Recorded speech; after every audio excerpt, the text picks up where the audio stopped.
दोस्तों, आप सभी का हमारे इस YouTube चैनल VKC लेक्चर्स में हार्दिक स्वागत है। जैसा कि मैं बता दूं, हम लोग 12th फिजिक्स के एक महा प्रश्नों की श्रृंखला को लेकर चले हैं, जो सीधे तौर पे आप में एग्ज़ाम में आने की पूर्ण गारंटी है। इससे पहले मैंने कुछ सवालों को दे दिया है और आज हम लोग इसी के अगली सीरीज में जुड़े हुए हैं।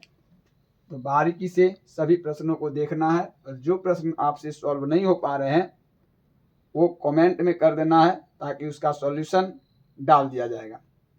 चलिए, तो हम लोग बिना देरी किए हुए स्टार्ट करते हैं। तो आज का सबसे पहला सवाल है कि चुंबकीय फ्लक्स किसे कहते हैं? चुंबकीय फ्लक्स किसे कहते हैं? चुंबकीय फ्लक्स किसे कहते हैं? इसका SI मात्रक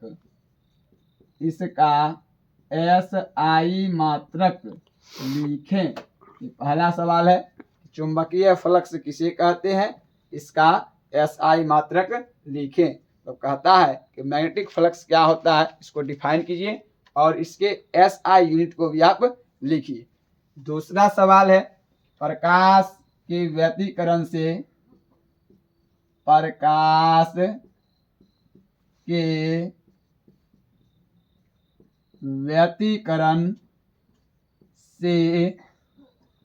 आप क्या समझते हैं? प्रकाश के व्यतिकरण से आप क्या समझते हैं? तो ध्यान रखना है कि दूसरा जो सवाल है कि इंटरफेरेंस ऑफ लाइट किसे कहा जाता है, इसको आप ना बताइए कि प्रकाश का व्यतिकरण क्या होता है। तीसरा जो सवाल है इसके बारे में हम लोग जानेंगे। तीसरा सवाल, धारा घनत्व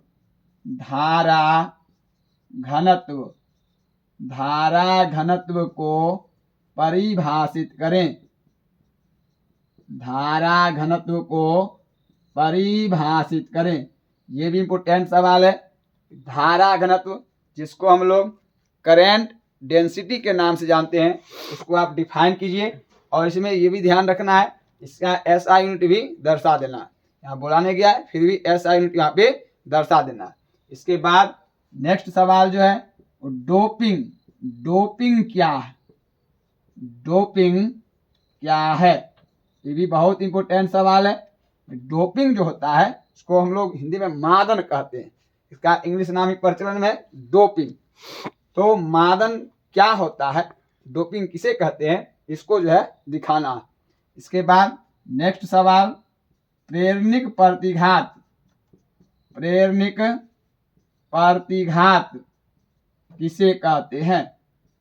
प्रेरणिक प्रतिघात किसे कहते हैं? ये भी बहुत इंपॉर्टेंट सवाल है। इंडक्टिव रिएक्टेंस क्या होता है, इसके बारे में आप बताइए। इसके बाद नेक्स्ट सवाल पे ध्यान देना है कि आवर्धन और आवर्धन क्षमता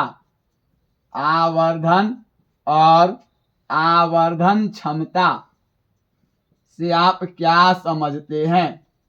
आवर्धन और आवर्धन क्षमता से आप क्या समझते हैं? ये भी बहुत इंपॉर्टेंट सवाल है कि आवर्धन और आवर्धन क्षमता से आप क्या समझते हैं। मैग्निफिकेशन और मैग्नीफाइंग पावर क्या होता है, इसको आप डिफाइन कीजिए। चलिए, यहाँ तक आप लोग नोट कर लीजिए, फिर हम लोग आगे लिखेंगे। चलिए, तो नेक्स्ट सवाल नोट करिएगा। तरंगार्ग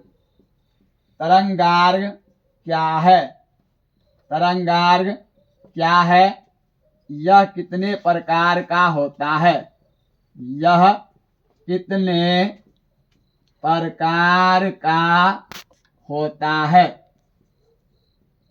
ये भी इंपॉर्टेंट है। कहता है वेव फ्रंट क्या होता है? वेव फ्रंट की डिफिनेशन आप लिखिए और वेव फ्रंट कितने टाइप्स के होते हैं, इसको आप बताइए। ये बहुत ही इंपॉर्टेंट सवाल है। ये भी सवाल आप ध्यान रखिएगा। इसके बाद जो नेक्स्ट सवाल है, क्रांतिक कोण, क्रांतिक कोण और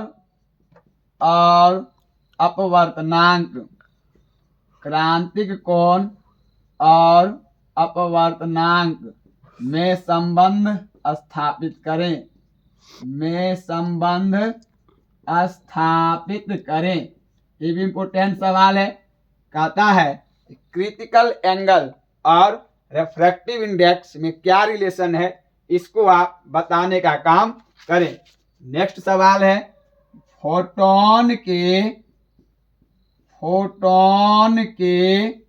गुणों को, फोटॉन के गुणों को लिखें।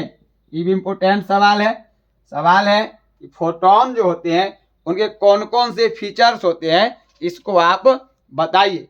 इसके बाद नेक्स्ट सवाल नोट करिएगा, विद्युत चुंबकीय तरंग, विद्युत चुंबकीय तरंग के दो गुणों को लिखें, विद्युत चुंबकीय तरंग के दो गुणों को लिखें। ये बहुत इंपॉर्टेंट सवाल है। कहता है इलेक्ट्रोमैग्नेटिक वेव्स जो होते हैं उसके आप दो फीचर्स को बताइए।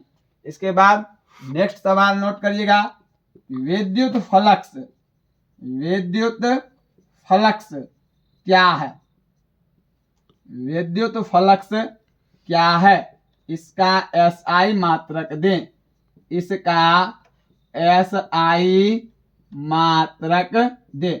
ये भी इंपोर्टेंट सवाल है। इलेक्ट्रिक फ्लक्स क्या होता है, इसको आप डिफाइन कीजिए और इसके SI मात्रक को भी लिखिए। इसके बाद नेक्स्ट सवाल नोट करना है, विद्युत क्षेत्र की तीव्रता, विद्युत क्षेत्र की तीव्रता से आप क्या समझते हैं, आप क्या समझते हैं। ये भी इंपोर्टेंट सवाल है। विद्युत क्षेत्र की तीव्रता मतलब इलेक्ट्रिक फील्ड इंटेंसिटी क्या होता है, इसको आप डिफाइन कीजिए और इसमें ध्यान रखना है इसके SI यूनिट को भी दर्शा देना है ताकि 2 मार्क्स आपको आसानी से मिल जाए। इसके बाद नेक्स्ट सवाल नोट करना है, ट्रांसफार्मर, ट्रांसफार्मर की क्रोड, ट्रांसफार्मर की क्रोड परतदार, परतदार क्यों बनाई जाती है, परतदार क्यों बनाई जाती है। ये भी इंपोर्टेंट सवाल है। जो ट्रांसफार्मर होता है उसके जो कोर होते हैं वो लेमिनेट क्यों किए जाते हैं, इसको आप बताइए। ये भी यहाँ तक आप लोग नोट कीजिए, फिर हम लोग आगे लिखेंगे। चलिए तो नेक्स्ट सवाल आप लोग नोट कीजिएगा, अन्योन प्रेरण, अन्योन प्रेरण से आप क्या समझते हैं, अन्योन प्रेरण से आप क्या समझते हैं। ध्यान रखना है, ये भी सवाल इंपोर्टेंट है।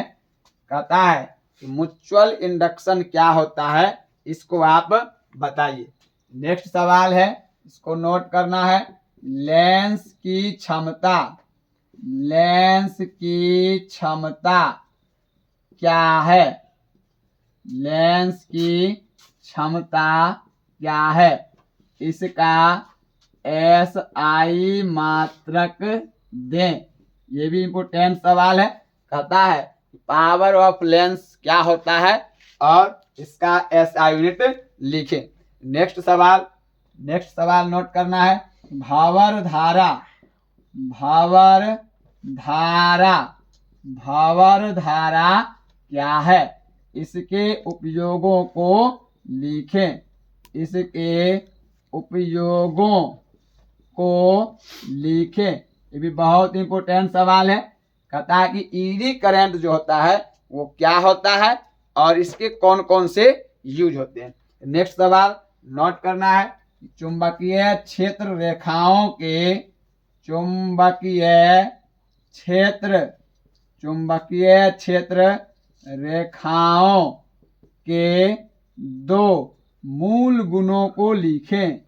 दो मूल गुणों को लिखें। ये भी इम्पोर्टेंट सवाल है। जो मैग्नेटिक फील्ड लाइंस हैं या उसी को हम लोग मैग्नेटिक फोर्स लाइंस भी कहते हैं, उसके दो बेसिक प्रॉपर्टीज को लिखना है।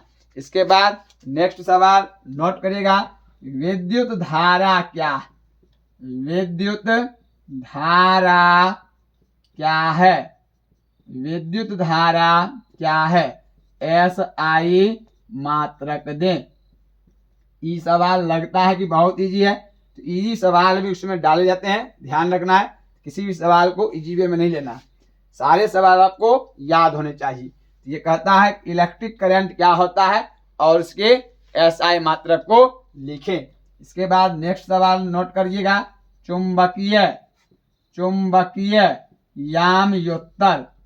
चुंबकीय याम्योत्तर किसे कहते हैं? चुंबकीय याम्योत्तर किसे कहते हैं? सवाल कहता है कि मैग्नेटिक मेरिडियन क्या होता है, इसको आप डिफाइन कीजिए कि मैग्नेटिक मेरिडियन किसे कहते हैं। इसके बाद आज का लास्ट सवाल, वाटहीन धारा किसे कहते हैं?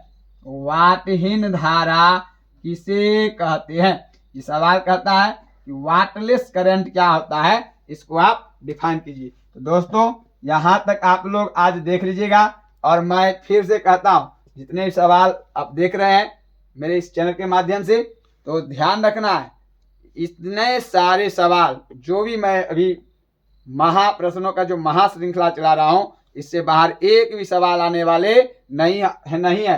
पूर्ण गारंटी लेता हूँ, यदि इसकी तैयारी आप बेहतरीन से कर लेते हैं तो एक भी सवाल एग्जाम में छूटने वाले नहीं है। 35 में 35 मार्क्स आने वाले हैं, फुल गारंटी है। तो इस सवाल को आप लोग देखिए, फिर हम लोग मिलेंगे अगले वीडियो में। तब तक के लिए धन्यवाद।